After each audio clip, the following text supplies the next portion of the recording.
Hello. In this lecture today, we are going to be talking about the South, the region of the South in the United States, directly before, in the time period leading up to the Civil War. Specifically, we're going to be talking about the economy and the people. If you were assigned to the north side of the T-chart, then you are in the wrong video, and you need to go back out of here and click on the north. But if you were assigned the south part of the T-chart, then welcome, you are in the right place. First, we're going to talk about the South's economy, specifically the reliance on cotton and the region of the Deep South, the little industry that developed, as well as what transportation would have looked like in the South as well. We already discussed a lot of this information when we were talking about sectionalism previously, about how the regions became divided due to a number of factors. But specifically, we want to look at right before the Civil War where the South was, so that we have a good picture of what assets they might have had, what disadvantages they might have had as they approached the Civil War during the Civil War.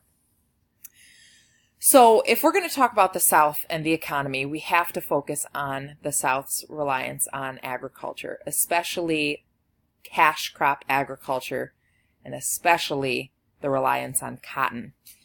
During colonial times, in the lower southern region, cash crops like tobacco and indigo were very popular. But after the Revolution, demand for these went down and demand for cotton increased. However, cotton was very, very difficult to produce, and it took a long time to separate the fibrous part from the seeds. And because of that, slavery is actually going to decrease.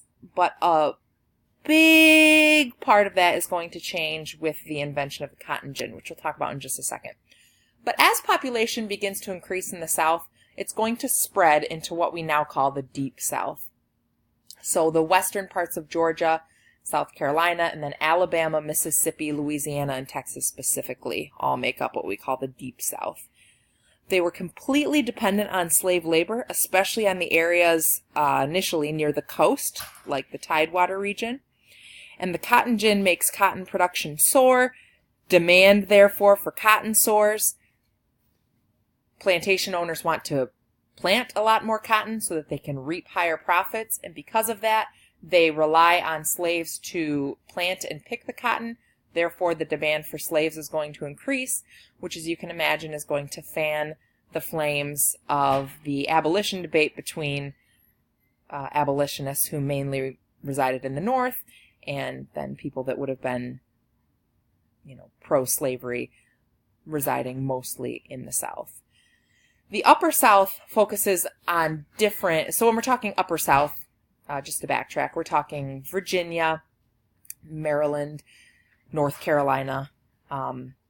These places don't rely so much on cotton, partially because the growing season in the deep southern states is better for cotton. That's not overall true when you're talking, about the southern part of North Carolina. But overall, Upper South grew hemp, wheat, some veggies, and the Deep South is really going to become reliant almost exclusively on cotton. Industry does not develop very well in the South at all. The rural South especially has little industry, and because agriculture is doing so well, because cotton is so profitable, a lot of people really don't see a need to invest in industry and create industry, because they're able, with the profits that they make from cotton, they're able to really import all of the finished goods that they need, either from the North or from Europe. There are some Southerners that tried to start factories because they believed that they were too dependent on outside sources for finished goods, but overall, this is the exception rather than the rule. And because of that, there is very little industry in the South. Also, when we're talking about transportation is not very well connected in the South either. Whereas in the North, there's a lot more canals and interconnected railroads.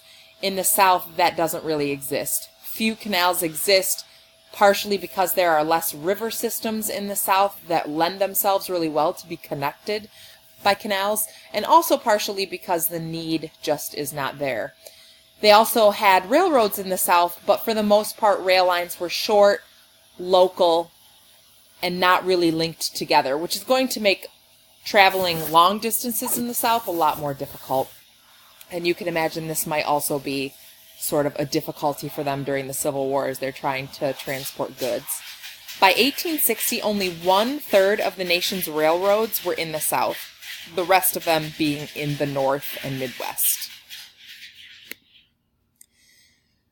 Now I want to switch gears and talk a little bit about the people in the South and the type of lifestyle that those people experienced in this time period. Most Southerners were farmers with either no slaves or a small handful of slaves. When we tend to picture the South, and I know we've talked about this before, but when we tend to picture the South, we picture large-scale plantations with hundreds of slaves. But that really was not the reality for most Southerners. In fact, interestingly, in the Civil War, most of the people that fought for the South did not have slaves at all. So the plantation aspect of the South, which is the most common when you think about the antebellum South, it was not really the reality for most people. Most Southerners were small-scale farmers. They did not have those large plantations. They did not have a lot of slaves, if any. And these people made up the largest group of whites in the South, and most of these people lived in the Upper South. You also had a large population of what we call tenant farmers, which were whites who farmed landlords' land, but did not own the land themselves. So we do need to talk about plantations because obviously they did exist. They were the driving factor in the booming agricultural economy. They had thousands of acres, hundreds of slaves. Slaves could purchase freedom for themselves or others, but this was very difficult to do. Because slaves were in such high demand, they were very expensive. So purchasing your own freedom would have been very difficult to do. And it would have taken a long time to save up that kind of money. And you could get money as a slave through tips or wages for doing extra chores in some cases, but that wasn't something that you could rely on. Plantations ran to make a profit. That was the purpose of them. And sometimes varied prices of cotton and other goods made life on the plantation either better or worse, depending. Slaves did have many different jobs on the plantations. Of course, picking cotton and harvesting were some of the jobs, but also working as blacksmiths, nannies, shoemakers, weavers, cooks, etc. were all jobs that slaves would do on a plantation. And all slaves would have been supervised by an overseer who checked to make sure that they were doing their work as they should be. Between 1830 and 1860, slave laws, more commonly known as slave codes, became more severe, and these basically governed all aspects of slaves' lives. You also, during this time period, had the emergence of the Underground Railroad, which was a network of people that helped slaves escape to freedom to the north. Slave trade was outlawed in 1808 by Congress, but this only meant that no new slaves from Africa or other places like the West Indies could come into the country. Slaves could still be traded within the United States in states that still allowed slavery.